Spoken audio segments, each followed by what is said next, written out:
Hi all, welcome to Eduvalley. ഇന്ന് നമ്മൾ ടൈപ്പ്റൈറ്ററിന്റെ മൂന്നാമത്തെ ക്ലാസ്സിലാണ്. ഇന്ന് നമ്മൾ നോക്കുന്നത് ടൈപ്പ്റൈറ്ററിനകത്ത് ഉണ്ടാവുന്ന അല്ലെങ്കിൽ ടൈപ്പ്റൈറ്ററിന് ഉണ്ടാവുന്ന ചില പ്രശ്നങ്ങളും അതിനെ നമുക്ക് നൽകാൻ കഴിയുന്ന റെക്ടിഫിക്കേഷൻസും ആണ് ഇന്ന് നമ്മളുടെ ക്ലാസ്സിൽ നമ്മൾ നോക്കണേ. അപ്പോൾ എന്തൊക്കെ പ്രോബ്ലം ഉണ്ട്, അതിന്റെ റെക്ടിഫിക്കേഷൻ എന്തൊക്കെയാണ് എന്നുള്ളതാണ് നോക്കണേ കേട്ടോ. ഓക്കെ, അപ്പോൾ ക്ലാസ്സിലേക്ക് പോവാം. ഫസ്റ്റ് പ്രോബ്ലംസ് എന്തൊക്കെയാണെന്ന് നമുക്കറിയണം. ടൈപ്പ്റൈറ്ററിന് ഉണ്ടാവുന്ന പ്രധാനപ്പെട്ട പ്രോബ്ലംസ് എന്ന് പറയുന്നത് ഈ കൊടുത്തിരിക്കുന്നതൊക്കെയാണ്. എന്താണ്? Bad alignment, jerky movement, sluggish movement, irregular line spacing, അതുപോലെ sudden stoppage of carriage while typing. ഇങ്ങനെ 5 പ്രോബ്ലംസ് ആണ് പ്രധാനമായിട്ടും ഒരു ടൈപ്പ്റൈറ്ററിനകത്ത് സംഭവിക്കാവുന്ന പ്രശ്നങ്ങൾ. Bad alignment, jerky movement, sluggish movement, irregular line spacing, sudden stoppage of carriage while typing.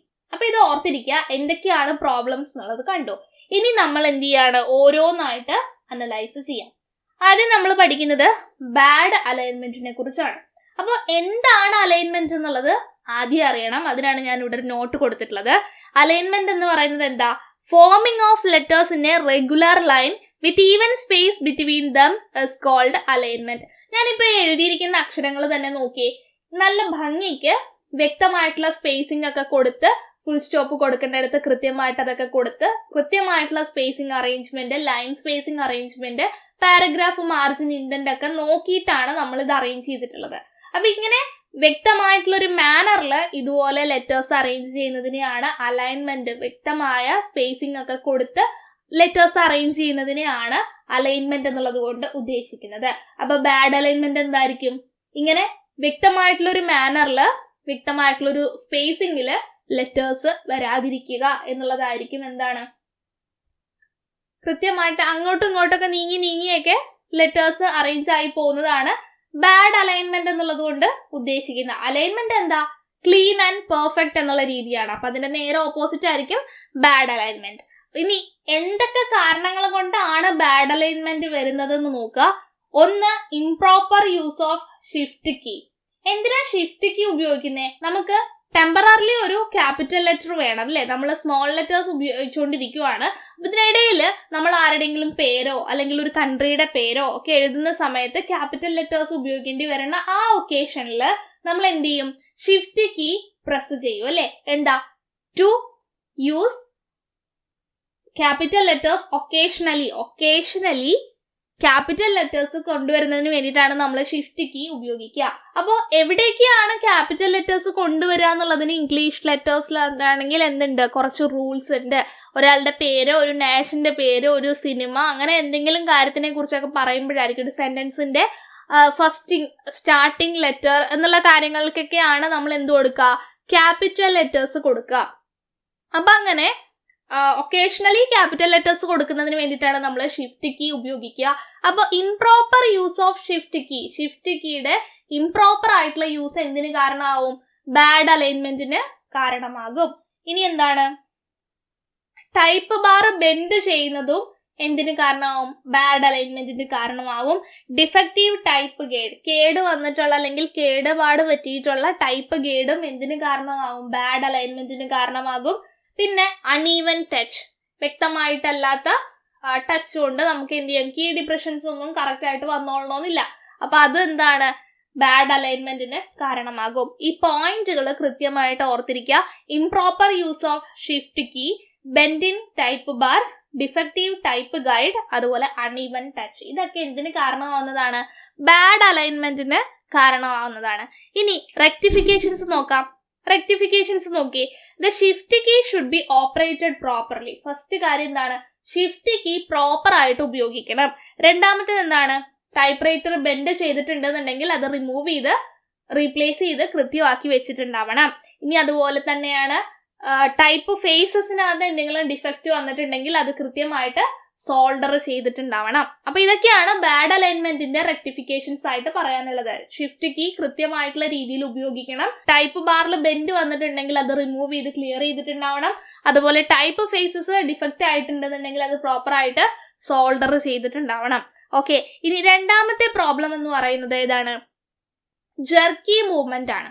Okay, jerky മൂവ്മെന്റും അതുപോലെ തന്നെ സ്ലഗ്ഗിഷ് മൂവ്മെന്റും മെയിൻ സ്പ്രിങ് ടെൻഷൻ കൊണ്ടുണ്ടാവുന്ന രണ്ട് പ്രശ്നങ്ങളാണ്. ഇനി എങ്ങനെയാണ് ജെർക്കി മൂവ്മെന്റ് ഉണ്ടാകുന്നതെന്ന് വെച്ച് കഴിഞ്ഞാൽ എങ്ങനെയാണ്? Over tension of main spring. Main സ്പ്രിങ്ങില് ഓവർ ടെൻഷൻ, മെയിൻ സ്പ്രിങ്ങിനകത്തെ ടെൻഷൻ കൂടുമ്പോഴാണ് ജെർക്കി മൂവ്മെന്റിന് കാരണമാകുന്നത്. അത് ഒന്നാമത്തെ കോഴ്സാണ്. രണ്ടാമത്തേത് എന്താണ്? നോ ഓയിൽ ഇൻ ദി വേറോഡ് ചാനൽ. വേറോഡ് ചാനലിനകത്ത് എന്തുണ്ടാവില്ല? ഓയിൽ ഇല്ലാതിരിക്കുന്ന അവസ്ഥ, ലൂബ്രിക്കന്റ് ഇല്ലാതിരിക്കുമ്പോഴും എന്ത് സംഭവിക്കും? ജെർക്കി മൂവ്മെന്റ് സംഭവിക്കും. മറ്റേതെന്താണ്? എസ്കേപ്പ്മെന്റ് വീലിന്റെ ടീത്ത് റോൺ ഔട്ട് ആയി പോകുന്ന സമയത്തും എന്ത് സംഭവിക്കുന്നു? Jerky movement. അത് പൊട്ടിപ്പോകുന്ന സമയത്തോ തേഞ്ഞു പോകുന്ന സമയത്തോ എന്ത് സംഭവിക്കുന്നു? ജെർക്കി മൂവ്മെന്റ് സംഭവിക്കുന്നു. അപ്പൊ 3 കാര്യങ്ങൾ പറഞ്ഞു. ഒന്ന്, വേറോഡ് ചാനലിലെ ലൂബ്രിക്കന്റ് അല്ലെങ്കിൽ ഓയിൽ ഇല്ലാതിരിക്കുക. അല്ലാന്നുണ്ടെങ്കിൽ എസ്കേപ്പ്മെന്റ് വീലിന്റെ ടീത്ത് തേഞ്ഞു പോവുക. പിന്നെന്താണ്? Main spring tension കൂടുതലാവുക.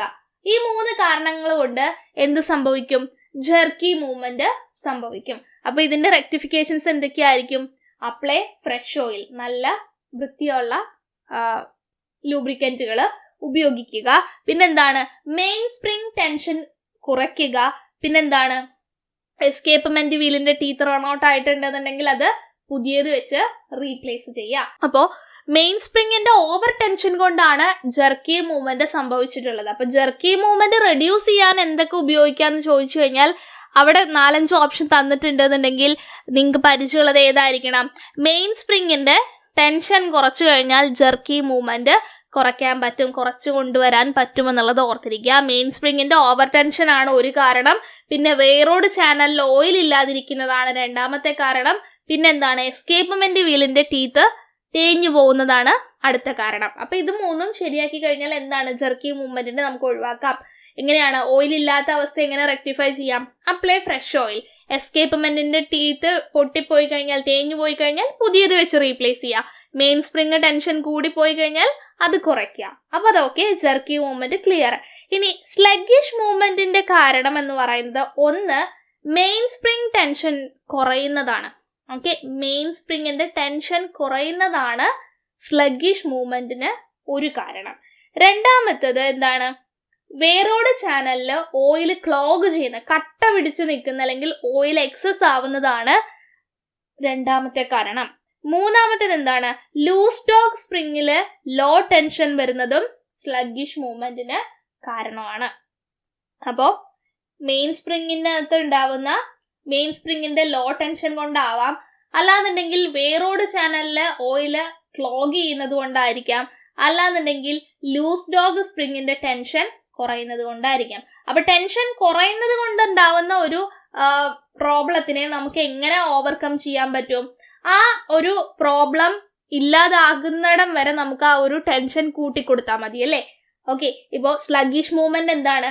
മെയിൻ സ്പ്രിങ്ങിന്റെ ടെൻഷൻ കുറയുന്നത് കൊണ്ടുണ്ടാവുന്ന കുറയുന്നത് കൊണ്ടുണ്ടാവുന്ന പ്രോബ്ലമാ. അപ്പൊ ആ പ്രോബ്ലം റെക്ടിഫൈ ചെയ്യണമെന്നുണ്ടെങ്കിൽ നമ്മൾ എന്ത് ചെയ്താൽ മതി? ആ മെയിൻ സ്പ്രിങ്ങിന്റെ ടെൻഷൻ ഇച്ചിരി ഒന്ന് അങ്ങ് കൂട്ടിക്കൊടുത്ത് അതൊന്ന് ബാലൻസ് ചെയ്ത് നിർത്തിയാൽ മതി അല്ലേ? അത്രേ ഉള്ളൂ. അങ്ങനെ ആലോചിച്ചാൽ മതി. ഇനി ജെർക്കി മൂവ്മെന്റിന്റെ കാരണം എന്തായിരുന്നു? മെയിൻ സ്പ്രിങ്ങിന്റെ ടെൻഷൻ കൂടുന്നതാ. അപ്പൊ അത് ബാലൻസ് ചെയ്യണമെന്നുണ്ടെങ്കിൽ എന്ത് ചെയ്യണം? മെയിൻ സ്പ്രിങ്ങിന്റെ ടെൻഷൻ നമ്മളൊന്ന് കുറയ്ക്കണം. കുറച്ച് ഇത് രണ്ടും ബാലൻസ് ചെയ്യുന്ന സമയത്ത് എന്ത് ചെയ്യും? ജെർക്കി മൂവ്മെന്റിനെ നമുക്ക് ഇജക്ട് ചെയ്യാനായിട്ട് പറ്റും. അപ്പോ ഇവിടെ സ്ലഗ്ഗിഷ് മൂവ്മെന്റിന്റെ കാരണം എന്താണ്? മെയിൻ സ്പ്രിങ്ങിന്റെ ടെൻഷൻ കുറയുന്നതാണ്. അല്ലാന്നുണ്ടെങ്കിൽ എന്താണ്? വേറോഡ് ചാനലില് ഓയിൽ ക്ലോഗ് ചെയ്ത് കിടക്കുന്നതാണ്. അല്ലാന്നുണ്ടെങ്കിൽ എന്താണ്? ലൂസ് ഡോഗ് സ്പ്രിങ്ങിനകത്ത് ലോ ടെൻഷൻ ആവുന്നതാണ്. ഇനി അതിന്റെ റെക്ടിഫിക്കേഷൻ എന്ന് പറയുന്നത് എന്തൊക്കെയായിരിക്കും? എക്സസ് ആയിട്ടുള്ള ഓയിൽ നമ്മൾ വൈപ്പ് ചെയ്തെടുക്കണം, തുടച്ചെടുക്കണം. മെയിൻ സ്പ്രിങ്ങിന്റെ ടെൻഷൻ എന്ത് ചെയ്യണം? കൂട്ടണം. ഓക്കെ, അപ്പോൾ എക്സസ് ആയിട്ടുള്ള ഓയിൽ ഉണ്ടെങ്കിൽ നമ്മളത് തുടച്ചെടുക്കണം. ഡസ്റ്റർ ക്ലോത്ത് ഒക്കെ ഉപയോഗിച്ച് തുടച്ചെടുക്കണം. പിന്നെന്താണ്?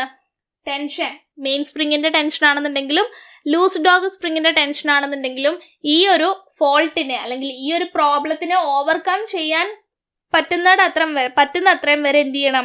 ഇൻക്രീസ് ചെയ്യണം. ഓക്കെ, ദെൻ അടുത്തത് irregular line spacing. Irregular line സ്പേസിങ്ങിന് കാരണമാവുന്നത് റാച്ചറ്റ് വീലിന്റെ ടീത്തുകൾ തേഞ്ഞു പോകുന്നതാണ്.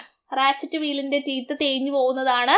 അല്ലാന്നുണ്ടെങ്കിൽ എന്താണ്, കാർബൺ ഉപയോഗിച്ചുകൊണ്ട് പ്രിന്റ് എടുക്കുന്ന സമയത്ത് നമ്മൾ എന്താണ് ഒത്തിരി ഷീറ്റുകൾ കാർബണിൽ സമ്മേഴ്സ് ചെയ്ത് വെക്കുന്നത് കൊണ്ടും ആകാം. അപ്പോൾ റാച്ചറ്റ് വീലിന്റെ ടീത്ത് പൊട്ടിപ്പോകുന്നോണ്ടാണ് എന്നുള്ളത് ജസ്റ്റ് ഒന്ന് ഓർത്തിരിക്കുക, അത് ഇമ്പോർട്ടന്റ് ആണ് കേട്ടോ. ഇനി നെക്സ്റ്റ് അതിന്റെ റെക്ടിഫിക്കേഷൻ എന്താണ്? റാച്ചറ്റ് വീലിന്റെ ടീത്ത് തേഞ്ഞു പോയി കഴിഞ്ഞാൽ പുതിയത് വെച്ച് റീപ്ലേസ് ചെയ്യണം.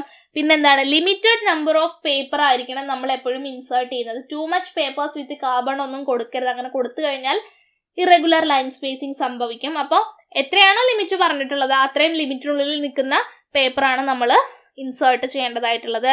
പിന്നെ അതുപോലെ തന്നെ paper release liver should be placed at original position. Paper release liver എവിടെയായിരിക്കണം? Should be placed at its original position. ഇത് മൂന്നുമാണ് ഇറഗുലർ ലൈൻ സ്പേസിങ്ങിന് നമുക്ക് നൽകാവുന്ന റെക്ടിഫിക്കേഷൻസ്. ഓക്കെ, ദെൻ അടുത്തത് ഞാൻ എഴുതാൻ വിട്ടുപോയി, പക്ഷെ ഞാൻ പറയാം. എന്തായിരുന്നു? സഡൻ സ്റ്റോപ്പേജ് ഓഫ് ക്യാരേജ് ആയിരുന്നു. Sudden stoppage of carriage while typing എപ്പോഴാണ്? ക്യാരേജ് പെട്ടെന്ന് നിന്നു പോകുന്ന എപ്പോഴാണ്? ഡ്രോ കോഡ് അല്ലെങ്കിൽ ഡ്രോ ബാൻഡ് പൊട്ടിപ്പോകുമ്പോഴാണ് അല്ലെ. അപ്പൊ എന്താണ് നമ്മൾ ചെയ്യേണ്ടത്? ടു മച്ച് ടെൻഷൻസ് വരുമ്പോഴാണ് അത് പൊട്ടിപ്പോകുന്നത്. അപ്പൊ അതിന്റെ കേടുപാടുകൾ ഉണ്ടെന്നുണ്ടെങ്കിൽ അത് ശ്രദ്ധിക്കുക എന്നുള്ളതാണ് നമുക്ക് ചെയ്യാനുള്ള റെക്ടിഫിക്കേഷൻ. എങ്ങനെയാണ് സംഭവിക്കുന്നത്? ഡ്രോ ബാൻഡ് അല്ലെങ്കിൽ ഡ്രോ കോഡ് പൊട്ടിപ്പോകുമ്പോഴാണ്. അപ്പൊ അവിടുത്തെ ടെൻഷൻ, ആ ടെൻഷനാണ് നമ്മളുടെ മെയിൻ സ്പ്രിങ് ടെൻഷൻ ആയിട്ട് വരണേ അല്ലെ. ഡ്രോ കോഡിന് ടെൻഷൻ കൊടുക്കുന്നത് ആരാ? മെയിൻ സ്പ്രിങ് ആണ് അല്ലെ. അപ്പൊ ആ ഒരു ടെൻഷനിൽ നമുക്ക് അഡ്ജസ്റ്റ്മെന്റ് നടത്തുക എന്നുള്ളതാണ് ഈ ഒരു കാര്യം വരാതെ ഇരിക്കുന്നതിന് ചെയ്യാൻ പറ്റുന്നത്. പിന്നെ അത് കൃത്യമായിട്ടുള്ള ഓവർഹോളിംഗ് ഒക്കെ ചെയ്യുക. അറ്റകുറ്റപ്പണികൾ ഉണ്ടെങ്കിൽ ഡ്രോ ബാൻഡ് കൃത്യമായിട്ടാണോ വർക്കിംഗ് ആണോ എന്നുള്ളതൊക്കെ ചെക്ക് ചെയ്ത് കറക്റ്റ് ആയിട്ടുള്ള കാര്യങ്ങൾ പ്ലേസ് ചെയ്ത് കഴിഞ്ഞാൽ ഈ ഒരു sudden stoppage of carriage while typing നമുക്ക് നിർത്താനായിട്ട് പറ്റും. അപ്പൊ അതാണ് ആ റെക്ടിഫിക്കേഷൻ ഉള്ളത്. ഓക്കെ, അപ്പോൾ നമ്മൾ ഇന്ന് പഠിച്ചത് പ്രോബ്ലംസ് ആൻഡ് എന്തായിരുന്നു, റെക്ടിഫിക്കേഷൻസ് ആണ് പഠിച്ചത്. അപ്പൊ കുറെ ടെൻഷന്റെ കാര്യങ്ങൾ പറഞ്ഞിട്ടുണ്ടായിരുന്നു അല്ലെ. അപ്പൊ അതുകൊണ്ട് തന്നെ അടുത്ത ക്ലാസ്സിൽ നമുക്ക് കുറച്ച് ടെൻഷൻ അടിക്കാം. ഓക്കെ, അപ്പൊ അടുത്ത ക്ലാസ്സിൽ നമ്മൾ പഠിക്കുന്നത് ടൈപ്പ് റൈറ്ററിനകത്തുള്ള ടെൻഷൻസിനെ കുറിച്ചാണ്. വളരെ ചെറിയ ക്ലാസ് ആണ്. ഓക്കെ, എക്സാമിൽ ചോദിക്കുന്നതാണ്. അപ്പോൾ ഓക്കെ, ഫൈൻ, താങ്ക് യു.